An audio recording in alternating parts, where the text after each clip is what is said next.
What if I told you a ghost took control of an 11-year-old girl's voice, and it was all caught on tape? It was a cold night in 1977 in a small house in Enfield, England. Suddenly, the police got a call from a terrified mother. Her daughter, Janet, was floating in the air, but no one was touching her.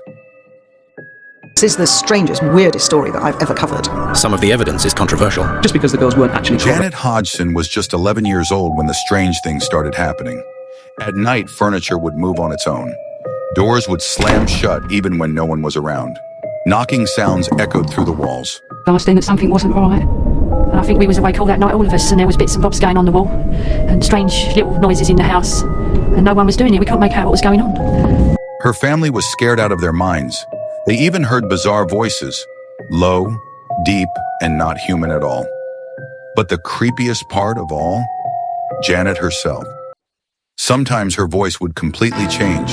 A deep, angry man's voice would come out of her mouth. We'll see if he'll speak to us. Yeah. Is anybody there? No. Who's there? Doctor Who. Doctor Who? Even when she was sound asleep, people started calling this voice Bill.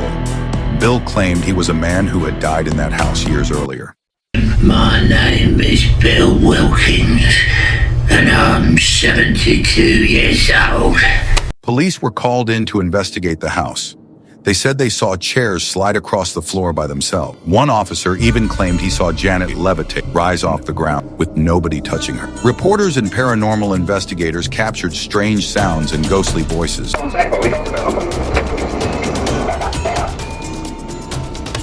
No, I don't think that sounds very much like an 11-year-old girl. Like someone's knocking to come in. Some even snapped photos of Janet floating in midair. But not everybody believed it was real. Some accused Janet of faking everything just to get attention. Skeptics claimed she was the one making all the noises, with her mouth. But how do you fake a chair moving by itself, or a kid rising off the floor while she's sleeping? Years later, Janet revealed something even darker. She said Bill wasn't just a ghost, he was angry, dangerous. Things became even more bizarre. On the next night, the 31st of August, that's when other people started to experience what Janet and Peter were experiencing. And quite simply, what happened was about around 9:30, Mrs. Hodgson put the children to bed, and then all of a sudden she heard it was like a crash. And he didn't leave her, even after the cops and the cameras were gone. One night, Janet woke up and saw a dark figure standing at the end of her bed. Janet whispered, "He never really left. Sometimes. I still hear him calling my name in the dark." The voice was coming from Janet herself. It was like it was actually speaking through me. They were very deep voices, very gruff, very unusual, sounding very strange. So I... Why do you sleep on Janet? It's not a bed. Why can't Janet show you?